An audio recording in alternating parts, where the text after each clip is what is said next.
सर्ग 26वां। रसातल से निकले हुए दामव्याल आदि के साथ देवताओं के वीरतापूर्ण संग्राम का इस सर्ग में वर्णन किया गया है। श्री वशिष्ठ जी ने कहा, दैत्यों के इंद्र राजा सम्रासुर ने इस प्रकार निश्चय करके दामव्याल और कट के साथ देवताओं का नाश करने वाली सेना को भूतल पर भेजा। भयंकर शब्द करने वाले अस्त्र शस्त्रधारी दैत्यगण समुद्र के कुंजों से तथा कंदराओं से पक्षधारी पर्वत के समान निकले। हाथों से प्रहारों से तेजहीन सूर्यधारी आकाश और पृथ्वी के अंतर को दाम व्याल तथा कट से वर्धित दानवों ने पूर्ण कर दिया। अर्थात असुर सेना ने अपने शस्त्रों के प्रहारों से असुर सेना ने अपने शस्त्रों के प्रहारों से आकाश और पृथ्वी को एक कर दिया। इसके पश्चात निकुंजों से कंदरों से तथा सुमेरु पर्वत से प्रलय काल में क्षुब्ध के सदृश और भयंकर देवताओं के गण युद्ध करने के लिए निकले।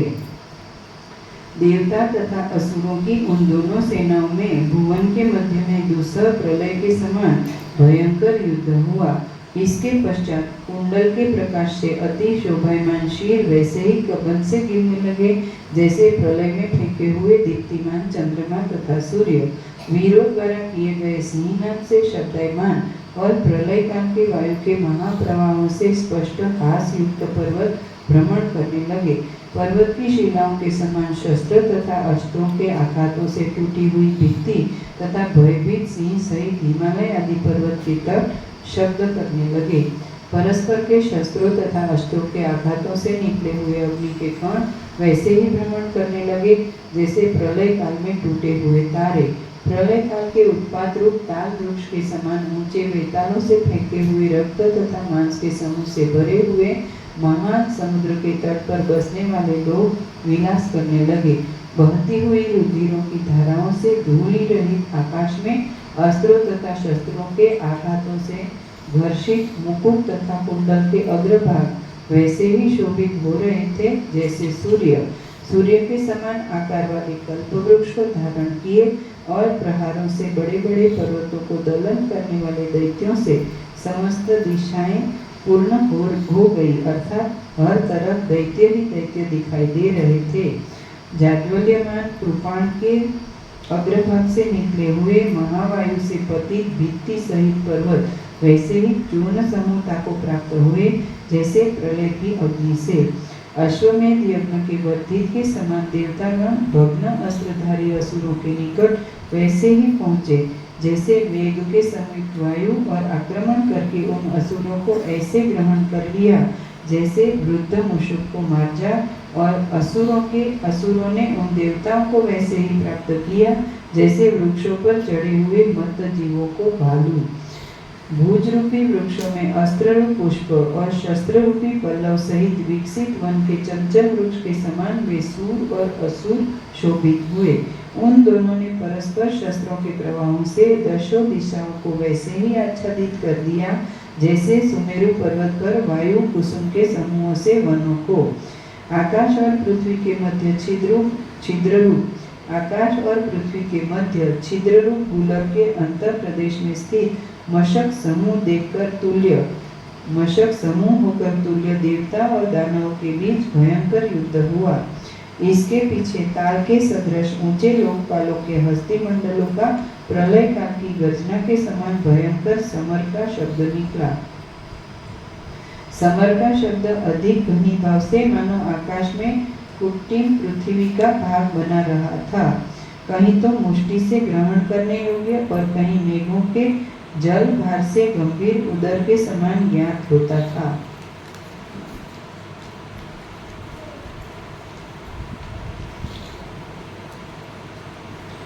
रथों के गिरने से चूर्ण शस्त्रों से पर्वतों पर रटते हुए नट के समान ताल लय का अनुसरण करता था। विदीर्ण हृदय तथा धैर्य रहित पुरुषों के कर्कश रोदन से घर घर ज्ञात होता था। प्रलय के कारणीभूत अग्नि वायु आदि से उल्लास को प्राप्त होने वाले ब्राह्मण दिवस के अंत में प्रसिद्ध प्रलय शब्द का भी वर्धक और द्वादश आदित्यों के मेलन से द्रवीभूत कांचन पर्वत के शब्द के समान विदित होता था।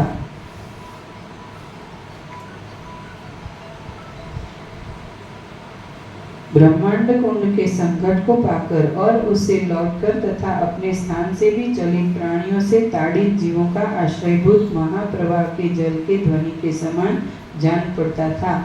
जहाँ पर चलते हुए पक्ष सहित पर्वतों के वायु के सदृश चलायमान ध्वनि हो रही थी और जहाँ कर्ण के लिए कटु वायु के भयंकर शब्दों से पर्वतों की कंदराएं टूट रही थी। अमृत के लिए मंथन समय में मंदराचल से कंपित क्षीर सागर की ध्वनि के समान उसका स्वरूप था।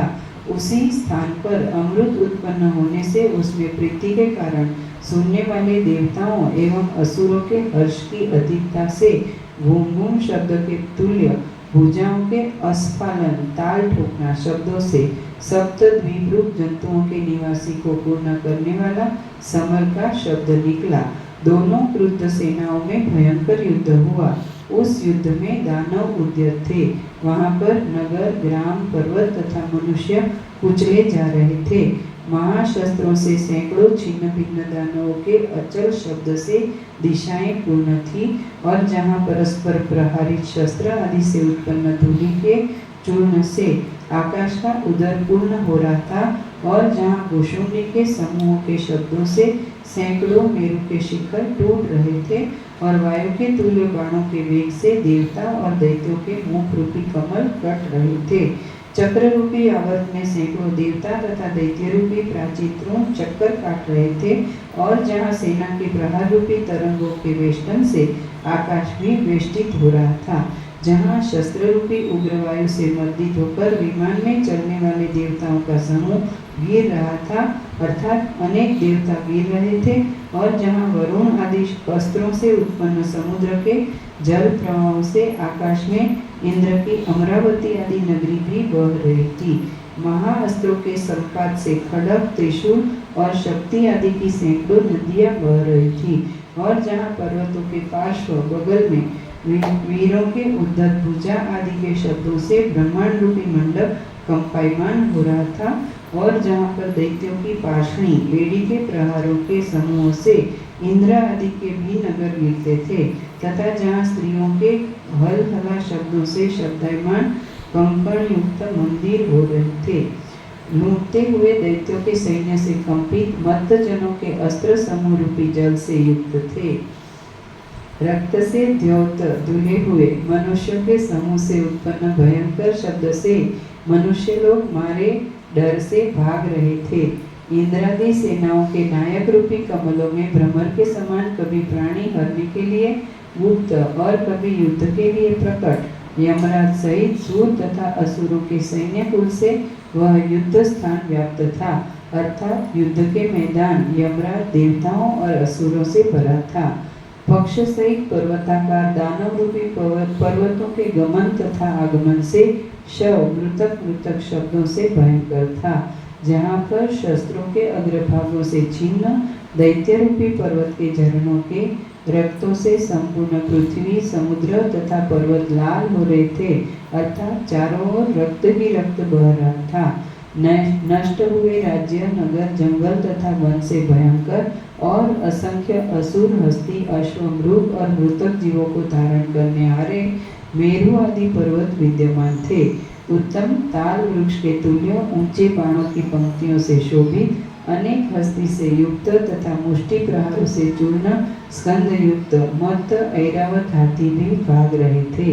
जहाँ पर प्रलय काल के मेघ के पटल की वृष्टि की धारा से पर्वत भी दलित हो गए थे तथा जहाँ पर महावज्रपात से चूर्ण मलय आदि पर्वत भी उड़ रहे थे अर्थात अस्त्र शस्त्रों के प्रहारों से पर्वत खंड खंड हो रहे थे। जहाँ पर कुपित अग्नि की जाज्वल्यमान ज्वाला के समूह से दानवगण जल रहे थे और जहाँ पर एक अंजलि से लाए हुए समुद्र से अग्नि को भी नष्ट कर दिया गया था। प्रचंड दैत्यों के समूह से महान अग्नि पाषाण शिला के समान शीतल हो रहा था अर्थात अग्नि अपनी उष्णता खो बैठा था तथा वन के समूह से प्रेरित अग्नि की दीप्ति से पर्वत भी जल के समान कर दिए गए थे।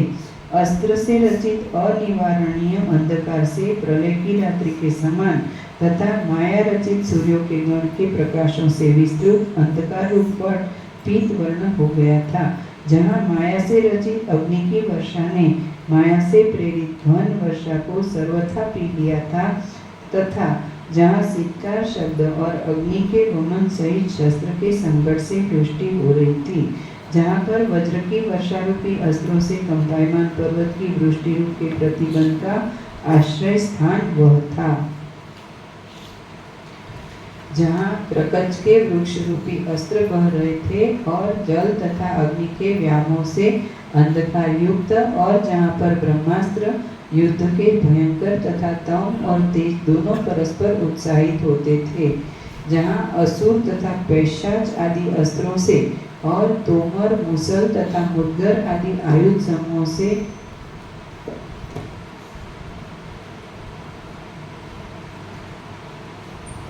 जागृत में ही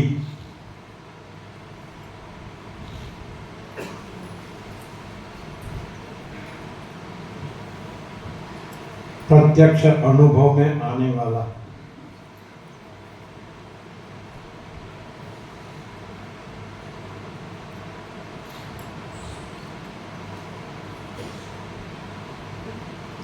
अनंत स्वच्छ महाकाश को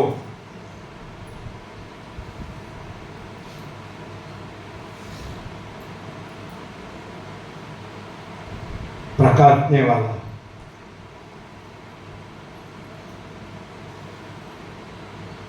स्वयं प्रकाश ही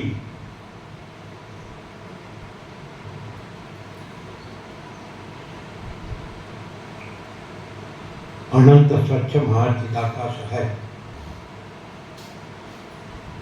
जागृत में ही प्रत्यक्ष अनुभव में आने वाला अनंत स्वच्छ महाकाश को प्रकाशने वाला स्वयं प्रकाश ही अनंत स्वच्छ महाचिदाकाश है। ऐसा है, ये सब मथामण की जरूरत है क्या? प्रत्यक्ष जागृत में ही प्रत्यक्ष अनुभव में आने वाला अनंत स्वच्छ महाकाश को प्रकाशने वाला स्वयं प्रकाश ही अनंत स्वच्छ महाचिदाकाश है। कैसा है?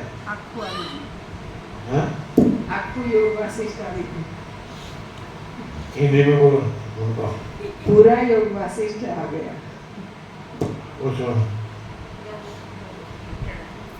क्या कहा? क्या फर्क पड़ी थी हिंदी में? पूरा योग वासिष्ठ आ गया। जागृत में ही प्रत्यक्ष अनुभव में आने वाला अनंत स्वच्छ महाकाश को प्रकाशने वाला स्वयं प्रकाश ही अनंत स्वच्छ महाचिदाकाश है। क्या ढूंढने का है?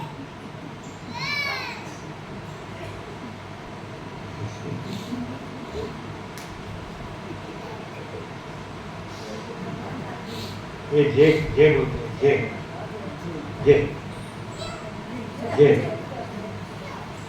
ये वाक्य पर जे आया, जे चलो वो थकेगा नहीं, वो कंटिन्यूस अखंड है। जे चलो बोलो। जागृत में ही प्रत्यक्ष अनुभव में आने वाला अनंत स्वच्छ महाकाश को प्रकाशने वाला स्वयं प्रकाश ही अनंत स्वच्छ महाचिदाकाश है। जागृत में ही प्रत्यक्ष अनुभव में आने वाला अनंत स्वच्छ महाकाश को प्रकाशने वाला स्वयं प्रकाश ही अनंत स्वच्छ महाचिदाकाश है। जय करो।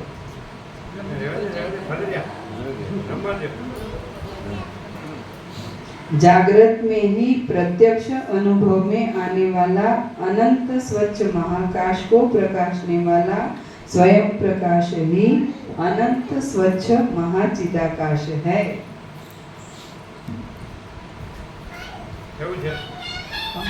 सिंपल सीधू सादू संपूर्ण सत्य ना बहुत मथामण करे तो ये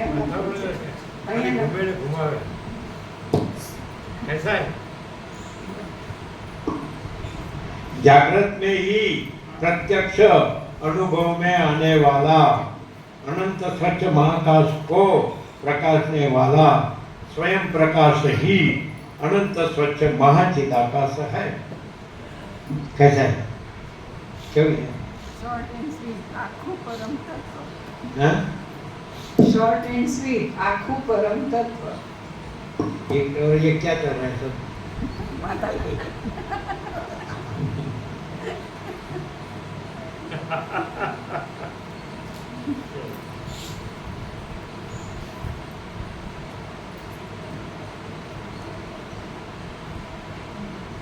अनुभव के लिए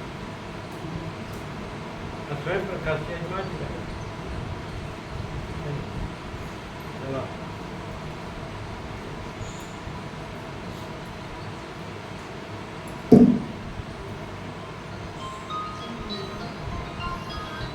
जहाँ असुर तथा पैशाच आदि अस्त्रों से और तोमर मुसल तथा मुद्गर आदि आयुध समूहों से छिद्र रहित संपूर्ण आकाश हो गया था, अर्थात सर्वत्र असुर पैशाच और अस्त्र शस्त्रों की भरमार हो गई थी और शिला वृष्टि रूपी अस्त्र से दलित तथा अग्नि की वर्षा रूपी अस्त्र से प्रकाशमान था। पताकाओं से चंद्रमा को स्पर्श करने हारे चक्रों के चित्कार की गर्जना सहित रथों ने उदयाचल और अस्ताचल को भी पार कर लिया था और जहाँ पर वज्र के प्रहार से निरंतर महाअसुर मर रहे थे, शुक्राचार्यों की संजीवनी नाम महाविद्या से महासुर जहाँ जीवित भी हो रहे थे, अर्थात इधर युद्ध में असुर मर रहे थे तो दूसरी उनके गुरु शुक्राचार्य अपनी संजीवनी विद्या से पुनः उन्हें जीवित कर रहे थे। शायद एक बार सिलेंडर चालू है, चेक करके आओ। सिलेंडर चालू है, अंदर नहीं उधर से आओ। कहीं भी होगा, देखो अंदर होगा तो भी देखो ये खुला है, ज्यादा बात आती है, देखो उधर चालू करके कहीं तो देवताओं का समूह भाग रहा था। खुला था ना, चलाने में देर लगी, प्रगटने में समझो પ્રગટવામાં વાર થઈ હોય લાઇટર ચાલુ કરે પણ ત્યાં સુધી ગેસ નહીં ચાલુ કરે ત્યાં વ્યાપકમાં પ્રસાદ અત્યારે બનાવે છે ત્યાં કર્યો એટલે પ્રગટવામાં વાર થઈ હોય ને ત્યાં સુધી ગેસ ચાલુ રહ્યો પ્રગટવામાં આમ કરે ત્યારે ફૂલો કરે તો તરત જ નથી કોઈ વાર લાઇટર ભીના હોય તો વાર લાગે ગેસ છે क्या हुआ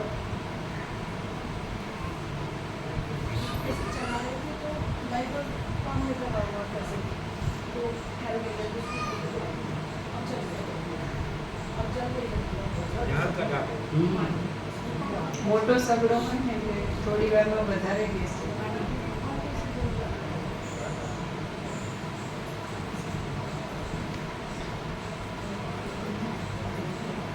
कहीं तो देवताओं का समूह भाग रहा था अर्थात हार रहा था और कहीं उनकी विजय का डंका बज रहा था और कहीं महाकेतु मालिकाओं के तथा शुभ ग्रहों के दर्शन के लिए इधर उधर लोगों के कंठ उठ रहे थे। कहीं उत्पातों के या मंगल के समूहों के दर्शनार्थ लोगों के कंठ उठ रहे थे तथा जहाँ पर पर्वत आकाश पृथ्वी समुद्र और अंतरिक्ष के सहित यह जगत रुधिर का समूह हो रहा था। दुर्वार वैर से जगत विकसित किंशु के वन से पूर्ण रक्त पर्वत के तुल्य असंख्य मृतक जीवों से पूर्ण महासमुद्र समान भासता था। संपूर्ण वृक्षों की शाखाओं के अग्रभाग में वहाँ मृतक लटक रहे थे, अर्थात पेड़ों की शाखाएं भी मृतकों से खाली नहीं थी, और सूर्य की किरणों के प्रतिबिंब रूप अध्रुवों से शोभायमान था।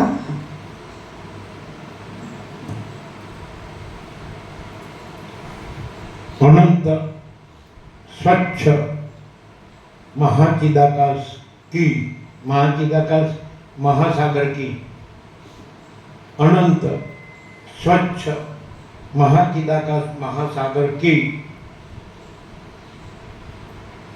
अनंत स्वच्छ महाकाश लहर है। कैसा है? अनंत स्वच्छ महाचिदाकाश महासागर की, अनंत स्वच्छ महाकाश लहर है। लहर है। कैसा है? ये वेदांत ब्रह्म ज्ञान क्या करता है? क्या? पत्थर फाड़े से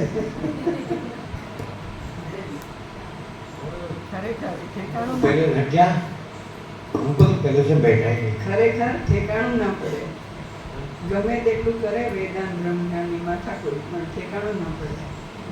ગુરુજીના માથાકૂટ કરી મરી જાય. ગુરુજીના માથાકૂટ કરી મરી જાય.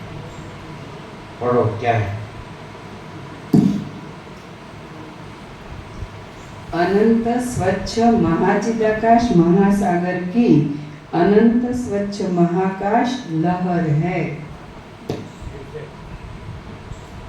अनंत स्वच्छ महाचिदाकाश महासागर की अनंत स्वच्छ महाकाश लहर है।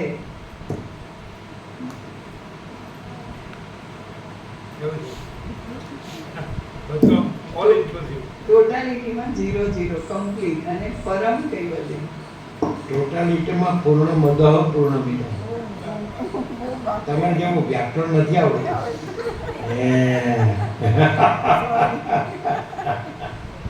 इसको 0 दिखता है, हमको पूर्ण दिखता है। वो बोलते हैं टोटालिटी में 0-0, हम बोलते हैं टोटालिटी में पूर्ण मदह पूर्ण विदह। समझे? क्योंकि महासागर और लहर एक ही है, तो पूर्ण ही पूर्ण है। पूर्ण मदह पूर्ण विदह। तो ये लोग पूर्ण मदह का अर्थ क्या करते हैं मालूम है? ब्रह्म पूर्ण है और उसके उत्पन्न हुआ जगत पूर्ण है, ऐसा ऐसा नहीं है। पूर्ण मदह पूर्ण विदह माने पूर्ण ही पूर्ण है। महासागर लहर एक ही है, इसलिए पूर्ण ही पूर्ण है। नहीं समझे? आगे क्लियर है?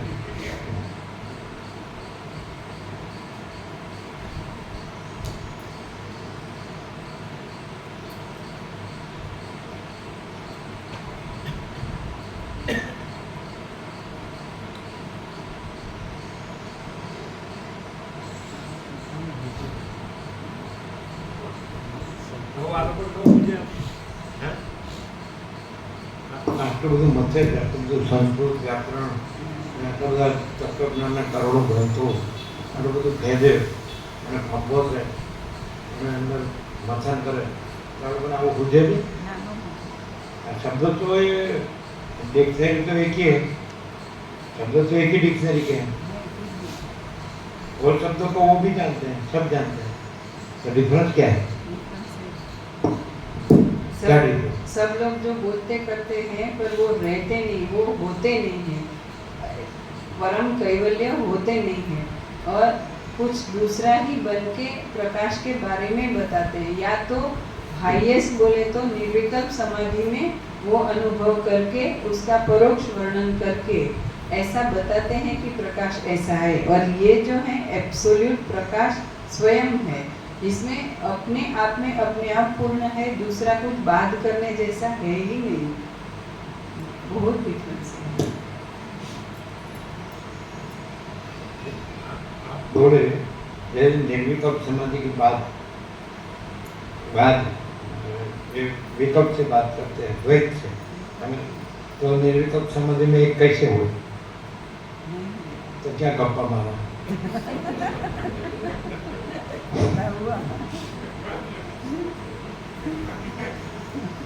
नहीं समझे? क्लियर है कि नहीं? उनको पहले से बचपन में ऐसा होता था कि यदि ऐसा बोलते हैं कि निर्विकल्प समाधि में वो ब्रह्म में जीव एक रूप हो जाता है, समा जाता है और ब्रह्म रूप हो जाता है, मनोवासना का संपूर्ण क्षय होता है, ऐसा ये लोग व्याख्या करते हैं। तो हमको ऐसा होता था कि वो एक रूप होकर फिर जो था वही वापस कैसे आता है, वो कैसा एक रूप हुआ, समझे? मन का आपको निर्विकल्प समाधि हुई तो एक जीव की ब्रह्म में एकता हुई, वो ब्रह्म रूप हो गया, नहीं समझे? मन वासना का संपूर्ण क्षय हुआ, ऐसा वेदांत का एक प्रक्रिया का व्याख्या है, डेफिनेशन। फिर आप वापस आए तो हमको ऐसा होता है, वो वापस आए तो वो एक कैसा हुआ, एक हुआ ही नहीं। हमने कई बार कहा ये, हाँ ना, वर्षों पहले का क्या क्या, हाँ, वो तो आता है और लेक्चर करता है।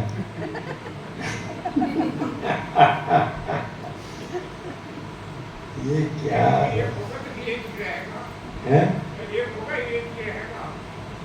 एक होगा एक ही रहेगा, एक होगा एक ही रहेगा, आएगा ही नहीं। दूसरा, वो जो निर्विकल्प समाधि में ऐसा व्यक्त करते हैं कि वो ब्रह्म रूप हुआ, ब्रह्म में समा के ब्रह्म रूप हुआ, तो पहले तो ब्रह्म में वो ब्रह्म अपने में जुदा दूसरा होता है और जुदा होके फिर एक होता है। जो अनादि सिद्ध या अजन्मा ब्रह्म है, तो जो जिसमें अपने में जन्म या उत्पत्ति संभव नहीं है, तो एक दूसरे की उत्पत्ति हुई और फिर वो उसमें एक हुआ, ऐसा होता है। ये क्या गप्पा मारा है? समझ में आता है कि नहीं? वो दूसरा होता है अपने में और दूसरा होके फिर उसमें समा के एक होता है, ऐसा कुछ उसमें अखंड ब्रह्म में ऐसा होता है? क्या चलाया है?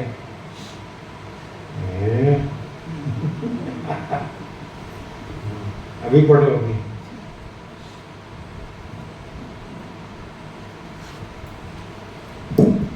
अनंत स्वच्छ महाचिदाकाश महासागर की अनंत स्वच्छ महाकाश लहर है।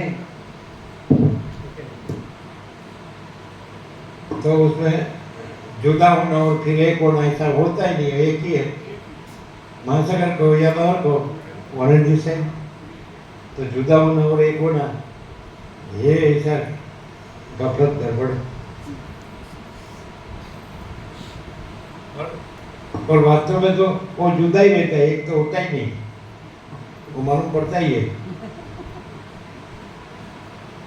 नहीं समझाता है वो जुदापना का नाटक नहीं चलता है हमें, और अखंड ब्रह्म में नाटक कहाँ है कोई जुदा का? वो एक बोलता है कि मैं ब्रह्म के साथ एक हूँ और ब्रह्म हूँ, लेकिन उसकी जुदाई का नाटक तो चलता ही है। तो अखंड ब्रह्म में कोई जुदाई का नाटक है? खेल खेल खिलाड़ी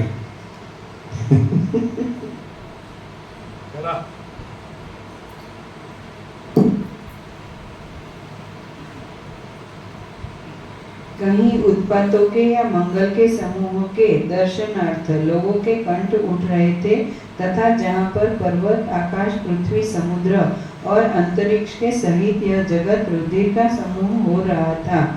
दुर्वार वैर से जगत विकसित किंशुक के वन से पूर्ण रक्त पर्वत के तुल्य असंख्य मृतक जीवों से पूर्ण महासमुद्र समान भासता था। संपूर्ण वृक्षों की शाखाओं के अग्रभाग में महामृतक लटक रहे थे, अर्थात पेड़ों की शाखाएं भी मृतकों से खाली नहीं थी, और सूर्य की किरणों के प्रतिबिंब रूप और ध्रुवों से शोभायमान था, और जहाँ पर अपने वेग जनित वायु से चंचल पक्षरूप पुष्प से शोभायमान लोह के भागरूप पल्लव वाले तथा ताल के समान ऊंचे बाण के समूह रूपी वनों से आकाश मंडल भर गया था। यह जो प्रत्यक्ष अनंत का अनुभव है।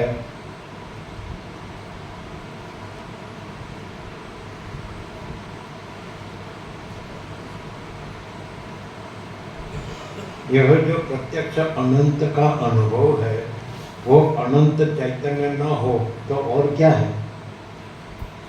यह जो प्रत्यक्ष अनंत का अनुभव है वो अनंत चैतन्य न हो तो और क्या है?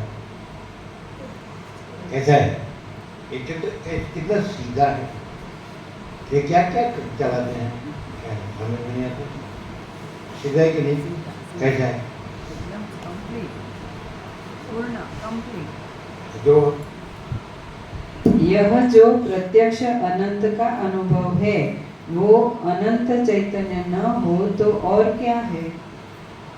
वो स्वयं वो स्वयं वो स्वयं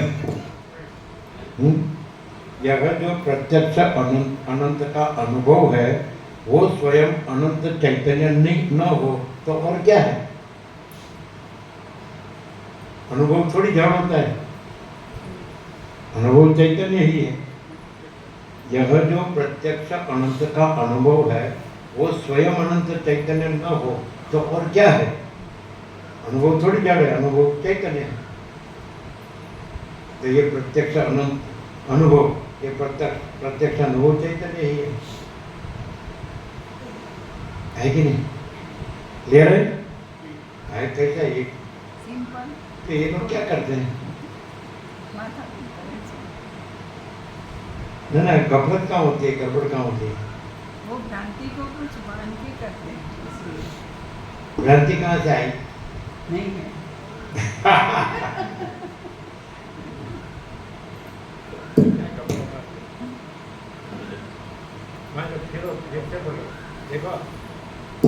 यह जो प्रत्यक्ष अनंत का अनुभव है वो स्वयं अनंत चैतन्य न हो तो और क्या है?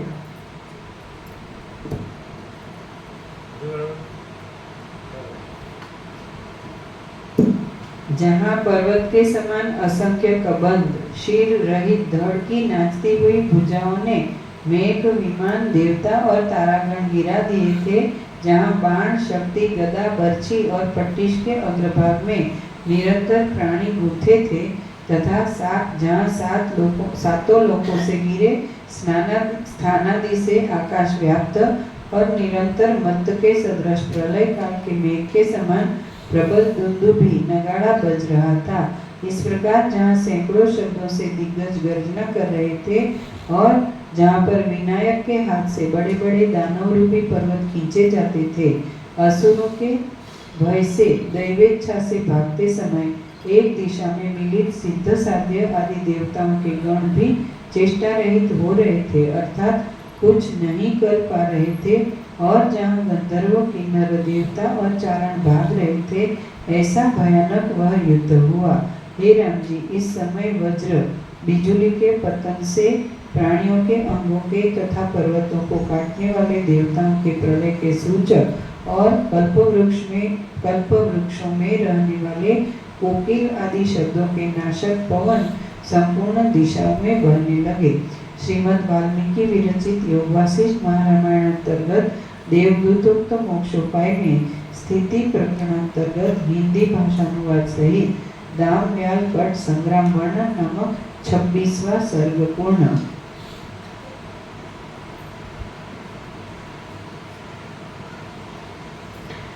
27वां सर्ग। इस सर्ग में देवताओं की पराजय और ब्रह्मा जी द्वारा शरणागत देवताओं को वासना के समूह दैत्य के वध का उपाय बताए जाने का वर्णन किया गया है। श्री वशिष्ठ जी ने कहा, हे राम जी, जिस समय वह भयंकर युद्ध चल रहा था और देवता तथा असुरों के मेघ के उदर के समान शरीरों के घाव में रुधिर की धाराएं वैसे ही बह रही थी जैसे आकाश से गंगा जी का प्रवाह। दाम नामक दैत्य देवताओं के समूह को वेष्टित करके सिंह के समान गरजता था। व्याल अपने हस्त से संपूर्ण देवताओं के स्थानों को चूर्ण मसलता रौनता था, चूर्ण करता था तथा कठिन संग्राम में कट नामक दानव देवताओं का विनाश करता था।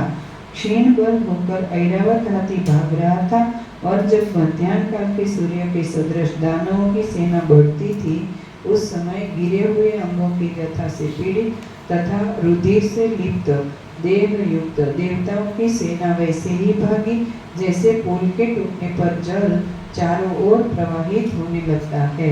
सिंह के समान नाद करते हुए दाम, व्याल और कट चीर काल तक अंतर्हित छिपे हुए भी देवताओं के पीछे वैसे ही चले जैसे ईंधन के पीछे अग्नि। असुरों द्वारा प्रयत्न से खोजने पर भी देवता उन्हें वैसे ही नहीं मिले जैसे घनीभूत जाल से युक्त वन से उड़े हुए हरिणों को सिंह नहीं खोज पाता है। जब देवताओं का समूह नहीं मिला तो उस समय प्रसन्न चित्त दाम, व्याल और कट पाताल के कोष में स्थित अपने स्वामी शंबर के समीप गए।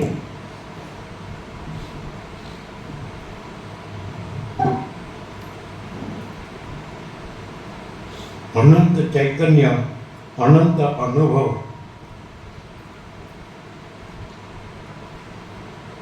अपने में कभी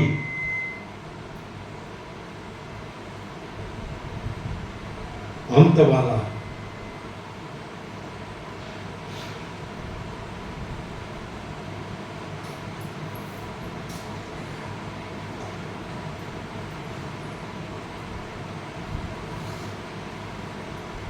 अंत वाला लिखा ना, देह चैतन्य, देह अनुभव संभवित ही नहीं, संभव ही नहीं, संभवित ही नहीं समझे।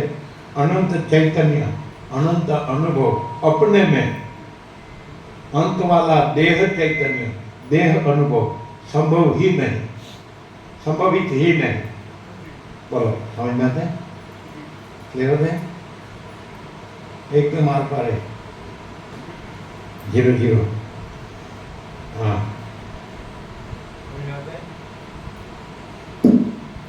अनंत चैतन्य, अनंत अनुभव अपने में कभी अंत वाला देह चैतन्य, देह अनुभव संभवित ही नहीं।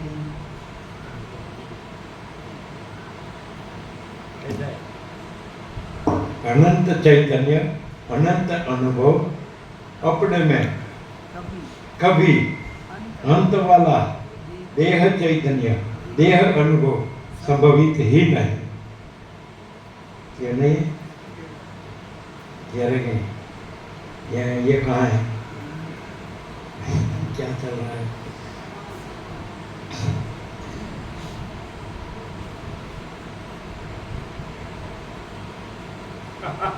समझ में आता है? समझ में नहीं, खाली शाब्दिक बौद्धिक समझ में आता है तो रियलिटी में ऐसा है, ऐसा रियलिटी में ऐसा है, ऐसा सत्य लगता है, अनुभव में आता है। पढ़ो। अनंत चैतन्य, अनंत अनुभव अपने में कभी अंत वाला देह चैतन्य, देह अनुभव संभवित ही नहीं।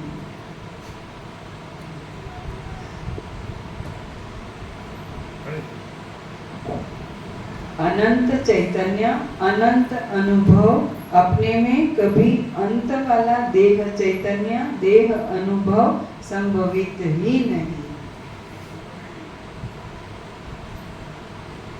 फिर मैं ये जगराम प्रभु हूँ तो पॉसिबल है?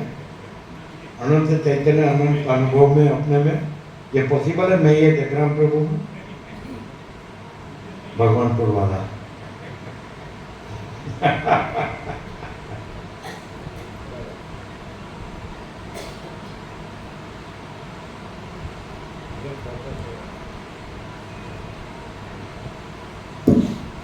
इसके पश्चात देवता लोग अति उदासीन चित्त वाले, कुछ कहा इसके पश्चात देवता लोग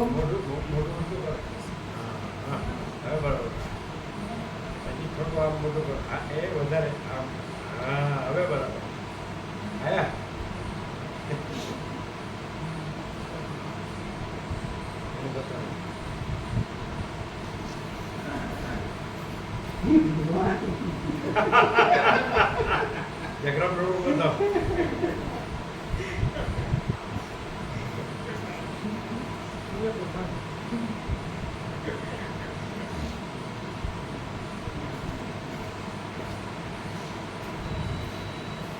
देखना ये देखो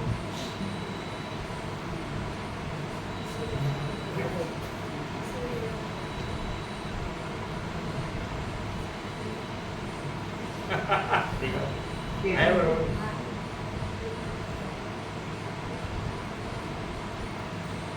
बोलो वो प्रभु जी को सुन रहे हैं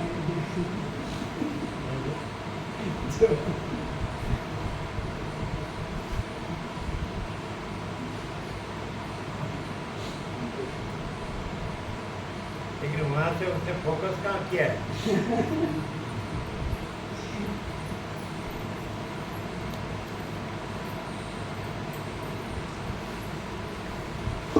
अनंत चैतन्य, अनंत अनुभव, अंत वाला अपने में, अंत वाला देह चैतन्य, देह अनुभव संभवित ही नहीं। ये रहे तो वास्तव में ये है, अनंत चैतन्य है तो उसमें ये मैं अंत, वो अपने में ये मैं अंत वाला देह हूँ, ऐसा संभवित है? देह चैतन्य या देह चैतन्य या देह अनुभव? फिर से अनंत चैतन्य, अनंत अनुभव अपने में, कभी अंत वाला देह चैतन्य, देह अनुभव संभवित ही नहीं।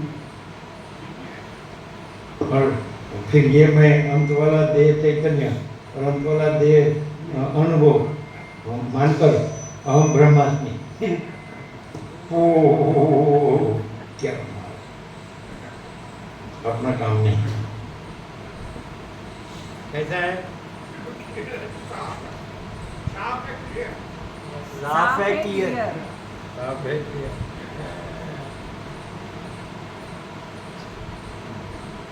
इसके पश्चात देवता लोग अति उदासीन चित्त वाले क्षण भर के लिए स्वस्थ होकर शंबर दैत्य को जीतने का उपाय पूछने अपरिमित तेजस्वी ब्रह्मा जी के निकट गए। रुधिरों से रक्त मुख की शोभा युक्त उन देवताओं के मध्य में ब्रह्मा जी वैसे ही प्रकट हुए जैसे सायंकाल में रक्त वर्ण जल सहित समुद्र के मध्य में चंद्रमा।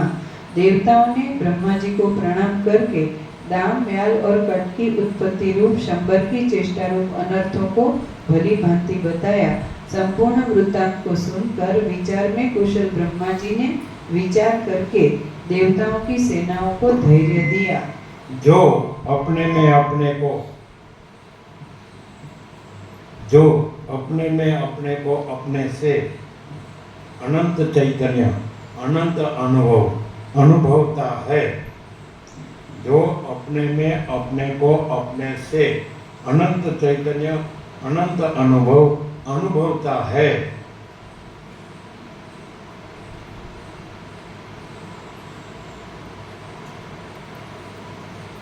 वो अपने को कैसे अंत वाला देह चैतन्य, देह अनुभव माने? वो अपने को कैसे अंत वाला देह चैतन्य, देह अनुभव माने? जो अपने को अपने में अपने से अनंत चैतन्य, अनंत अनुभवता है, वो अपने में कैसे अंत वाला देह चैतन्य, देह अनुभव माने? कैसे माने जी? हम कैसे माने कि हम यह है अंत वाला? जो अपने में अपने को अपने से अनंत चैतन्य, अनंत अनुभवता है, वो अपने को कैसे अंत वाला देह चैतन्य, देह अनुभव माने?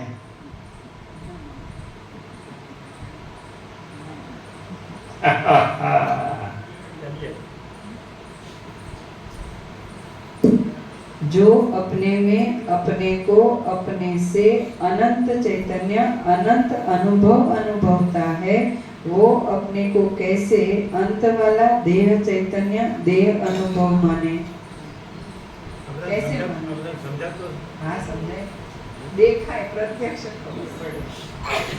પ્રત્યેક સામાન્ય માણસ દેખાય જ નહીં. પ્રત્યક્ષ ખબર પડે કેવી રીતે માને ક્યાંથી માને એ સામાન્ય માણસ દીખતા વસ્તુ દીખતા નહીં, ન અનુભવાય, ન હું આવે અનુભવાય.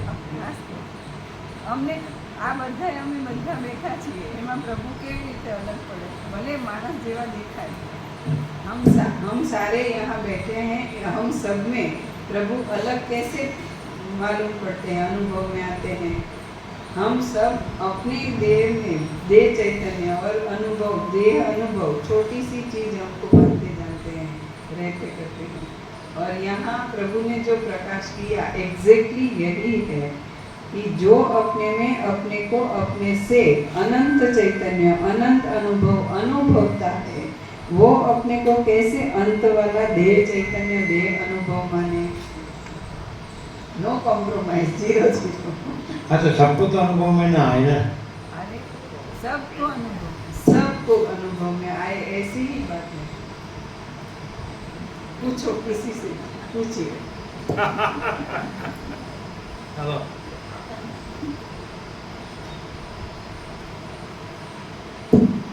संपूर्ण वृत्तांत को सुनकर विचार में कुशल ब्रह्मा जी ने विचार करके देवताओं की सेनाओं को धैर्य दिया और यह वचन बोले. श्री ब्रह्मा जी बोले, हे देवगण, 100,000,000 शत सहस्त्र वर्ष के अनंतर समर के स्वामी श्री विष्णु जी के हाथों से शम्रासुर अवश्य मृत्यु को प्राप्त करेगा. तब तक तुमको इसकी अवश्य प्रतीक्षा करनी चाहिए. इस कारण हे देवताओं में श्रेष्ठ, इस समय तो तुम लोग कपट युद्ध से दाम व्याल तथा कट नामक दानवों युद्ध करते हुए भाग जाओ. दाम व्याल तथा कट नाम दानवों से युद्ध करते हुए भाग जाओ. युद्ध के अभ्यास के कारण इन लोगों के अंतःकरण में अहंकार के चमत्कार के प्रतिबिंब वैसे ही उदित होगा जैसे दर्पण में मुख आदि का. हे देवगण, वासना सहित दाम व्याल और कट सहज में जीतने योग्य वैसे ही हो जाएंगे जैसे जाल में फंसे हुए पक्षी. हे देवगण, इस समय तो ये वासना से शून्य सुख दुख वर्जित है, अर्थात इन पर सुख दुख का कोई प्रभाव नहीं पड़ता. धीरता से अपने शत्रुओं को नष्ट करते हुए तुम लोगों को जीतने में वे समर्थ नहीं है. धीरता से अपने शत्रुओं को नष्ट करते हुए तुम लोगों को जीतने में वे समर्थ नहीं है. जो लोग वासना के सूत्र से बंधे हैं तथा आशा के जाल में बंधे हैं, वे इस संसार में वैसे ही वश को प्राप्त होते हैं जैसे रज्जु से बंधे हुए पक्षी. जिन महात्माओं की वासना छिन्न है और जिनकी बुद्धि सर्वत्र संसक्त नहीं है और जो न कभी प्रसन्न होते हैं और न कोप करते हैं, उन महाबुद्धियों को जीतना अति कठिन है.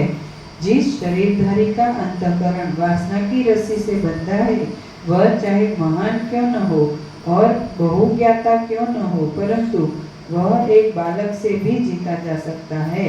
अर्थात वासना में फंसे व्यक्ति को पराजित करना कठिन नहीं है, लेकिन वासना से रहित व्यक्ति को जीतना सहज नहीं है. यह शरीर आदि वह इंद्रियादि मैं हूँ, वह धन पुत्र आदि मेरा है इत्यादि कल्पना करने वाला प्राणी संपूर्ण आपत्तियों का पात्र वैसे ही होता है जैसे अनेक प्रकार के जलों से युक्त समुद्र. सर्वव्यापी सर्वज्ञ आत्मा का भी परिच्छिन्न इस शरीर आदि के साथ जिसकी अभेद बुद्धि है, वही जीवन मरण रूप परम कृपणता को प्राप्त हुआ है. अनंत और अप्रमेय आत्मा की जिसने इयत्ता इतना ही शरीर मात्र है कल्पित की है, उसने अपने आत्मा को आप ही अवश किया है, अर्थात उसका आत्मा अपने वश में नहीं है. स्वयं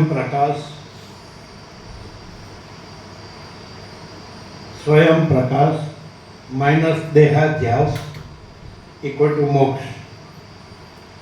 स्वयं प्रकाश माइनस देहाध्यास इक्वल टू मोक्ष. स्वयं प्रकाश प्लस देहाध्यास इक्वल टू बंध.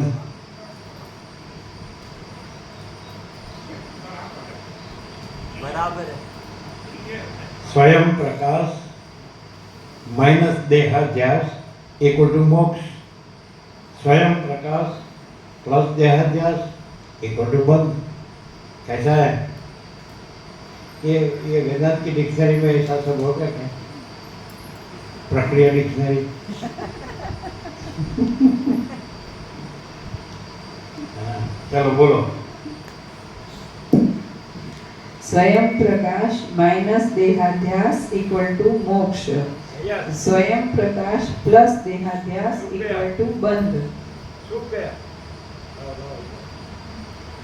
स्वयं प्रकाश आ गया, उसको इधर लाओ, सब दर्शन करेंगे। एक दिवस में बनाओ, बोलो।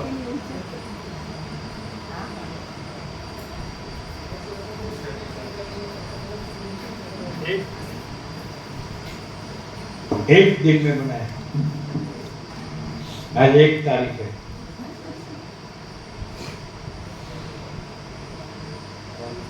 वो है ना, उसको डिस्टेंस रहता था, अब ये यहाँ तक आएगा तो वो सब इधर गिरता था, तो इसी में रहेगा।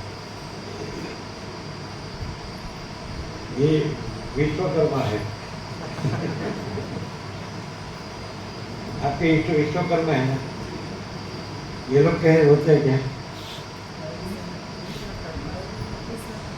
आप ही विश्वकर्मा है। विश्वकर्मा माने परब्रह्म परमात्मा, ठीक है। वो उसको क्या, तो उसको वहां से ले लो और ये वहां रख दो।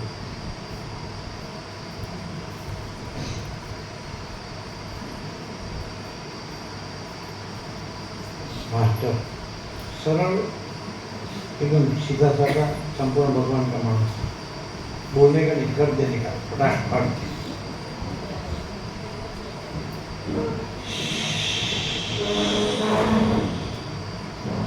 बोलने वाला तो बहुत है, करने वाला तो कोई ही है। क्या?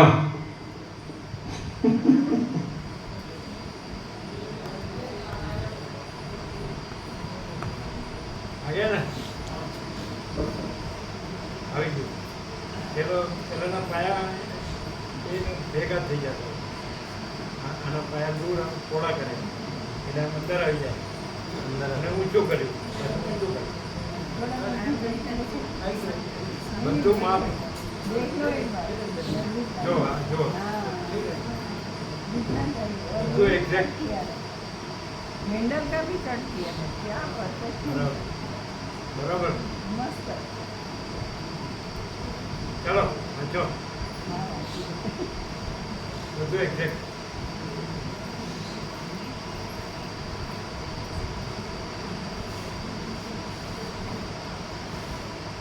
लेकिन कहाँ गए?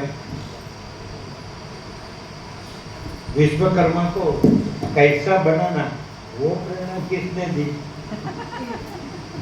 विश्वकर्मा को यह कैसा बनाना वो प्रेरणा किसने दी?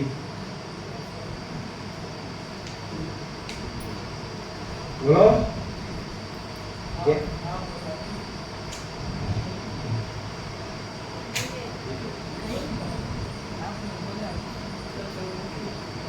है ना, ऐसा बनाना, ऐसा बनाना, ऐसा बनाना।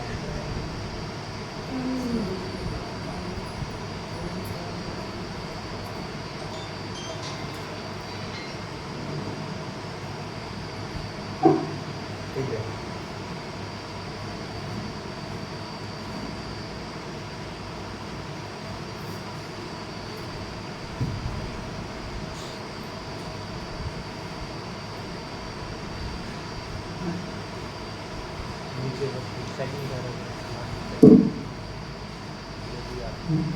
अनंत और अप्रमेय आत्मा की जिसने इयत्ता इतना ही शरीर मात्र है कल्पित की है, उसने अपने आत्मा को आप भी अवश किया है, अर्थात उसका आत्मा अपने वश में नहीं है।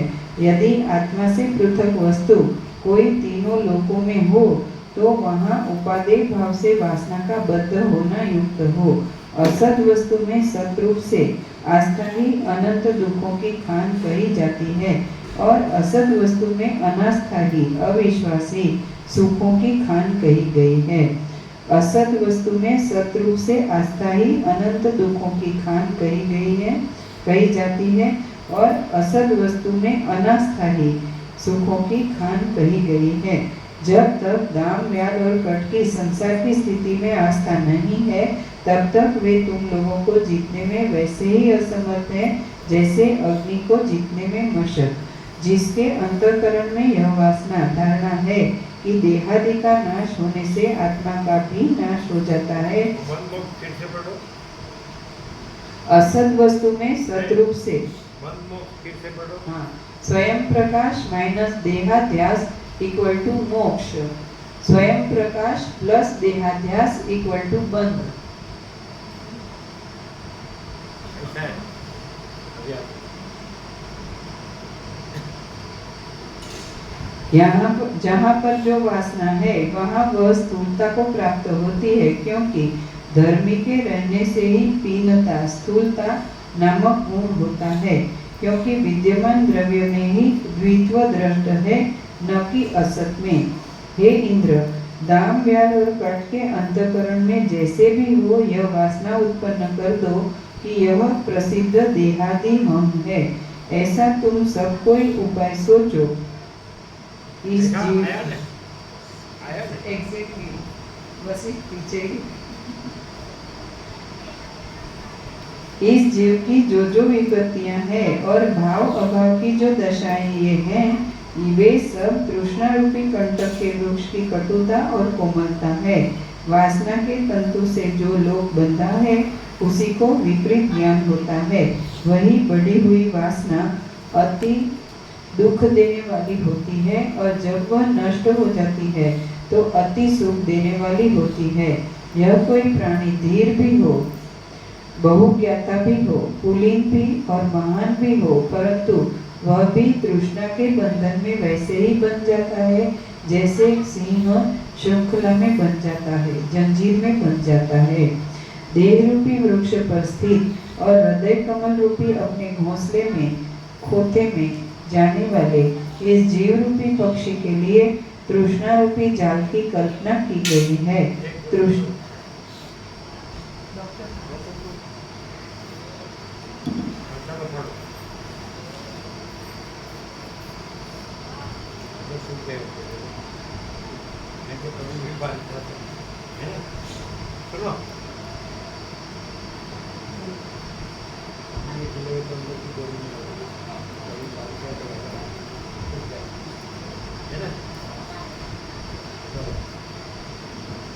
तृष्णा रूपी रज्जु से बंधा हुआ जीव वैसे ही खींचा जाता है जैसे सूत से बंधा हुआ विवश श्वास लेता हुआ पक्षी एक बालक से।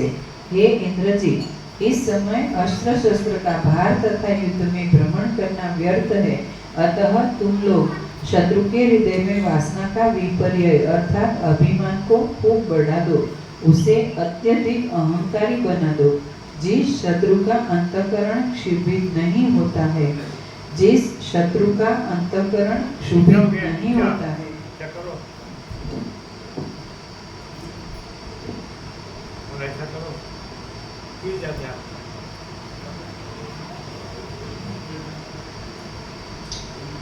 जिस शत्रु का अंतःकरण क्षुभित नहीं होता है उसको न शस्त्र न अस्त्र और न शुक्राचार्य आदि के नीति शास्त्र जीत सकते हैं, अर्थात जिसका आत्मा शुद्ध पवित्र और वासना रहित है उसे जीतना कठिन है। दाम व्याल और कट युद्ध के अभ्यास के वश से मत होकर संकल्प से अहंकारमयी वासना को अपना लेंगे। जिस समय शंबर से रचित दामादि अति अज्ञानी हो जाएंगे और वासना का सहारा लेंगे, उसी समय पराजित हो जाएंगे। इसलिए ये देवगण तब तक युक्ति पूर्वक युद्ध से इन दाम व्याल आदि को वासना उत्पन्न करने वाले व्यवहार में नियुक्त करो, जब तक कि ये अभ्यास के वश से वासना सहित न हो जाए। इसके अनंतर वासना से बद्ध होने पर ये सब आपके वश में हो जाएंगे और जो वासना में लिप्त नहीं है वे कोई भी कोमल नहीं है, अर्थात वे कठोर हैं। जैसे अत्यंत चंचल तरंगों का समूह समुद्र में जल रूप से ही है, ऐसे ही अपनी वासना के भीतर प्रवाह रूप से नित्यता को प्राप्त सम तथा विषम रूप यह जगत वासना रूप ही है। इसलिए उसी की चिकित्सा करनी चाहिए, उसी का उपाय करना चाहिए। श्रीमद् वाल्मीकि विरचित योग वासिष्ठ महारामायण अंतर्गत देवदूतोक्त मोक्षोपाय में स्थिति प्रकरणांतर्गत हिंदी भाषानुवाद सहित पितामह वाक्य नामक 27वां सर्ग पूर्ण। અજ્ઞાની સંસારને કેટલું ઊંધું લાગે, આવતો આવતો ઊંધું હોય ને એટલે એને સીધું ઊંધું લાગે, પણ એને સીધું ઊંધું લાગે છે ને.